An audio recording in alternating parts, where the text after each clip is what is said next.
ஆனால் பார்த்தீங்கன்னா இந்த கூட்டணி உருவாகிறதுக்கு முன்ன ஜெயலலிதா எப்படி 2014 எனக்கு எதிரியே இல்லைன்னு மாதிரி சொன்ன மாதிரி திரு ஸ்டாலின் அவர்கள் நாங்கள் 200 தொகுதிகள் வெற்றி பெறுவோம் என்று அந்த கனவு செஞ்சு போதா?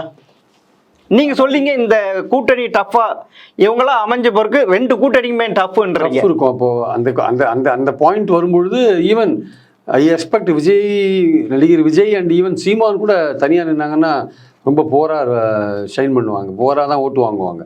ஸோ நம்மளுடைய பாயிண்ட் என்னென்னா வந்து கண்ணுக்கு எதிரிகளே இல்லை அப்படிலாம் வந்து ஜெயலலிதா சொன்னாங்க. அது ஆணவத்தின் வெளிப்பாடுன்னு திமுக காங்கிரஸ் அப்போ எல்லாமே தனித்தனியாக அஃப்கோர்ஸ் அந்த எலெக்ஷனில் ஒன்றா நின்னாங்க, அதுக்கு முன்னாடி தனியாக நின்னாங்க. பட் இருந்தாலுமே வந்து அவங்க வந்து அவங்க கான்ஃபிடென்ஸில் சொன்னாங்க வச்சுக்கலாம். அதையே வந்து ஆணவம் சொன்னவங்களும் உண்டு நிறைய பேர். ஆமாம், ஆனால் அவங்க ஜெயிச்சாங்கன்றது பாயிண்டாங்க ஆக்சுவலாக. ஸோ இவர் வந்து இப்போ சொல்லியிருக்காரு 200 இடங்கள் எப்படி சொல்கிறாங்கன்னா பார்லிமெண்ட் தேர்தலில் வெற்றி பெற்ற அந்த பாராளுமன்ற தொகுதிக்குட்பட்ட பல சட்டமன்ற தொகுதிகளில் அதிகமான அதாவது 231 தொகுதியில் அதிகமான இடம் வச்சு அவங்க சொல்றாங்க. பட் ஆனால் அந்த எலெக்ஷன் ஒரு பார்லிமெண்ட் எலெக்ஷன், இது வந்து சட்டமன்ற எலெக்ஷன். இதில் வந்து ஆளுங்கட்சிக்கு எதிரான ஒரு மனோபாவம் இருக்கும். அந்த மனோபாவம் எவ்வளோ தூரம் இருக்கும், அது ஆளுங்கட்சி எப்படி சமாளிக்கிறாங்க, அதெல்லாம் பொறுத்து இருந்து பார்க்கணும்.